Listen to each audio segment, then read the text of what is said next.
নমস্কার বন্ধুরা, cook and corner cooking চ্যানেলে সবাইকে স্বাগত। আজ আবার চলে এলাম দারুণ সুস্বাদু রেসিপি নিয়ে, কালো জিরা দিয়ে মাছের ঝোল। এটা খেতে যেমন সুস্বাদু তেমন স্বাদও খুবই সুন্দর। সেই জন্য একবার বাড়িতে বানিয়ে দেখতেই পারেন। সেই জন্য আমি প্রথমে একটা প্লেটে কয়েকটা মাছ নুন হলুদ মাখিয়ে রেখে দিয়েছি এবং কিছু উপকরণ নিয়ে নিয়েছি: আলু, কালো জিরে, কাঁচা লঙ্কা, টমেটো ও পেঁয়াজ। এই আলুকে লম্বা লম্বা করে কেটে নেব।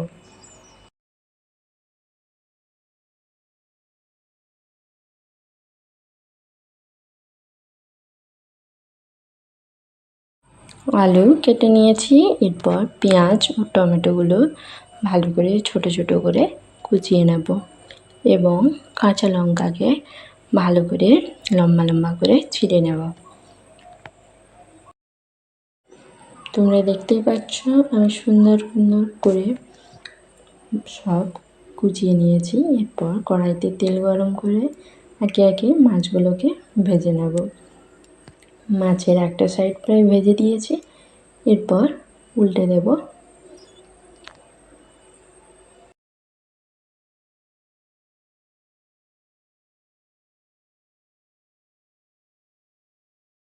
এরপর কড়াইতে পরিমাণ মতো তেল দিয়ে তেল গরম হয়ে এলে আলু দিয়ে দিলাম এবং পরিমাণ মতো হলুদ ও নুন দিয়ে আলুগুলোকে ভালো করে লাল লাল করে ভেজে নেব।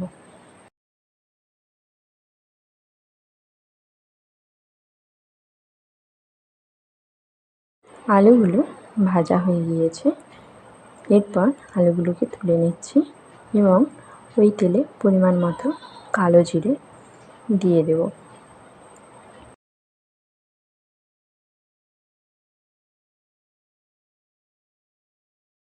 কালো জিরে অল্প পরিমাণে ভাজা হয়ে গেলে আগে থেকে চিড়ে রাখা কাঁচা লঙ্কা অ্যাড করে দেব এবং ভালো করে নেড়ে চেড়ে আগে থেকে কুচিয়ে রাখা পেঁয়াজ অ্যাড করে দেব এবং করে ভেজে নেব।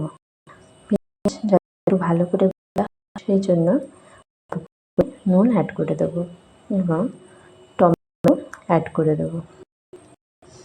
ভালো করে সব উপকরণ কষিয়ে নিয়ে আগে থেকে রাখা আদা রসুন দিয়ে দেব।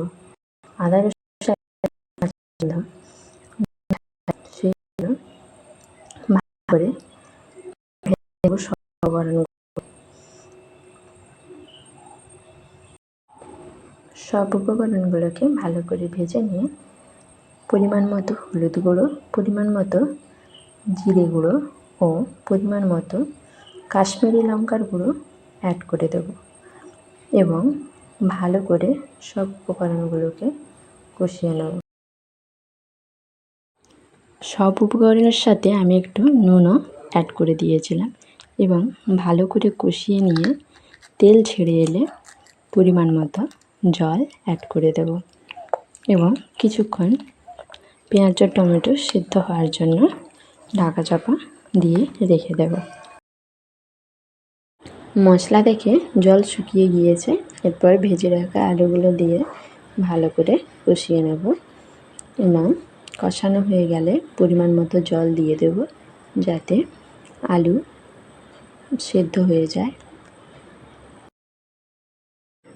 যেহেতু আমি জল অ্যাড করেছি সেই জন্য আরও একটু নুন দিয়ে দেব এবং একটু মিষ্টি স্বাদের জন্য পরিমাণ মতো চিনি দিয়ে দেব এবং কিছুক্ষণের জন্য চাপা দিয়ে দেব।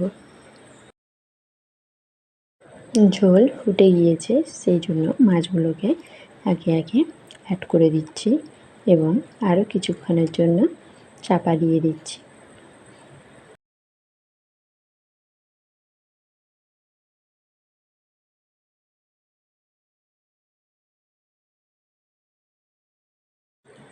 ঢাকা খুলতেই দেখো মাছগুলো খুব সুন্দর সিদ্ধ হয়ে গিয়েছে এবং তার সাথে আলুগুলোও সিদ্ধ হয়ে গিয়েছে। দেখো আমি একটা দেখিয়ে দিচ্ছি।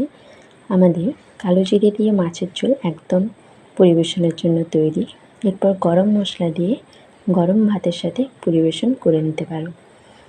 ভিডিওটি ভালো লাগলে অবশ্যই সাবস্ক্রাইব করে দিও এবং আরও নতুন নতুন ভিডিও পাওয়ার জন্য অল নোটিফিকেশান অন করে দিও এবং আমার চ্যানেলে নতুন হয়ে থাকলে অবশ্যই সাবস্ক্রাইব করার জন্য অনুরোধ রইল।